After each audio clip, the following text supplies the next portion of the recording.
I generally follow a very task-based approach.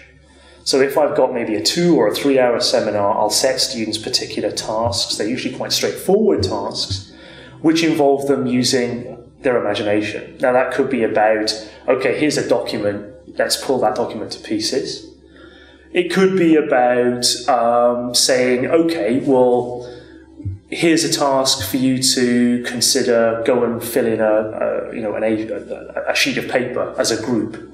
I usually get students to work in very small groups, so if I've got maybe a class of 20, I'll divide it up into, say, 4 groups of 5. It's much less intimidating.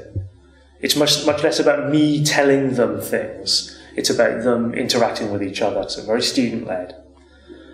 But, I mean, an example, so I do a seminar on the impact of bombing on civilians in the Second World War. And one of the things I'll do is to say, okay, here's a large sheet of paper, here's some pens, design a bomb shelter. Well, you know, on the face of it, that's quite a bit of fun. So the atmosphere is quite light-hearted. It's much more likely that people are going to talk. But also, it's quite challenging, because there are all sorts of things that you can't do. You know, there are all sorts of things that you need to consider. There are all sorts of challenges faced by those who are going to have to do that.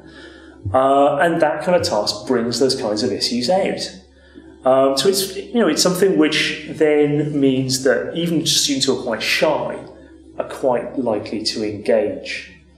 So questions of, I'm worried about people not talking, just don't even come into the equation. It's just not on the table as an issue. So the fact that it's much more task-based than, say, standing at the front and simply talking, means that students get a lot more out of it.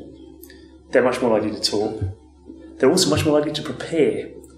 But they're also much more interested in turning up, because they don't know what they're going to get. One of the things I always start my modules with is saying, okay, well, I don't do boring teaching. You're probably going to experience things on this module you would never have thought of experiencing at university. And the result is I get their attention. So they're much more likely to be thinking, I want to turn up to this. This sounds good. So making it fun, making it non-confrontational, making it task-based, they all seem to be things that work.